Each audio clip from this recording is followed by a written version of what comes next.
We are receiving reports, this is according to the Daily Mail, that King Charles is perhaps not content with just seeing Harry and Meghan's children, Archie and Lily, over video calls, and that he's eager to establish a real relationship with them. The quote is keener than ever to build a relationship with Archie and Lily, who are 5 and 2. As you've actually said right here on this show, the King's only actually met the children a handful of times and wants to make up for lost time.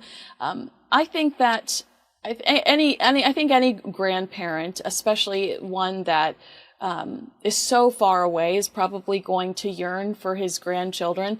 But is this one of those stories that's only coming up because it's Lily's birthday, or are we really under the impression that the King is sitting around pining away for his? And I don't mean this in the King doesn't care. This isn't a matter of favoritism, it's a matter of availability.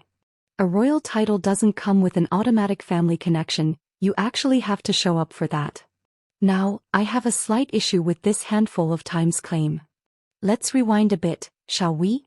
Archie was born in the UK and spent the first few months of his life in the royal family's orbit. There were official engagements, christenings, and even a famous meeting between baby Archie and the late Queen Elizabeth II. As for Lilibet, she was born in the US, and the only widely acknowledged meeting between her and Charles was during the Queen's Platinum Jubilee. Remember that moment? The Sussexes whisked themselves away before the final celebrations even wrapped up. If they were serious about forging family bonds, why not stay longer?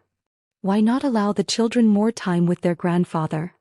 Now, here's a question worth asking. Are we dealing with a heartfelt sentiment from King Charles, or is this just a convenient headline because it's Lilibet's birthday?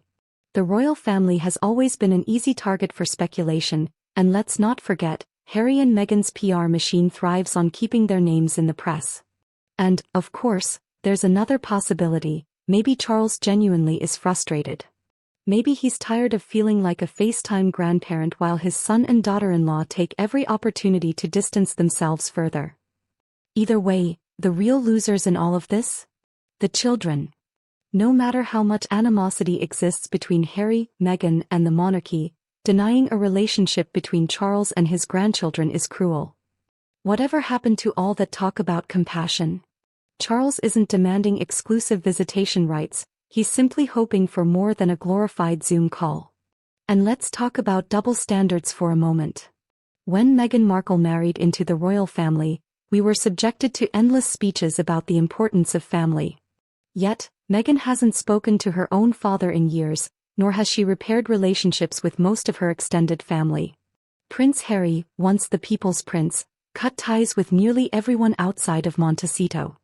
The same man who spent his entire life advocating for the Invictus Games and the military community turned his back on lifelong friends because they didn't fit into his new narrative. So, tell me, why should we believe that the disconnect between King Charles and his grandchildren is entirely the royal family's fault? Breaking free is one thing. Building walls is another. So, what happens next? Well, Charles, ever the dutiful monarch, will likely continue extending an olive branch. The Sussexes, ever the brand strategists, will likely continue curating their version of events. And the children? They'll grow up one day, old enough to see these headlines, old enough to wonder why their royal grandfather was always at a distance. And that's the real tragedy here. Because no matter how much Harry and Meghan insist on keeping their children in a carefully controlled bubble, truth has a way of breaking through. And when it does, let's hope Archie and Lilibet get to hear both sides of the story.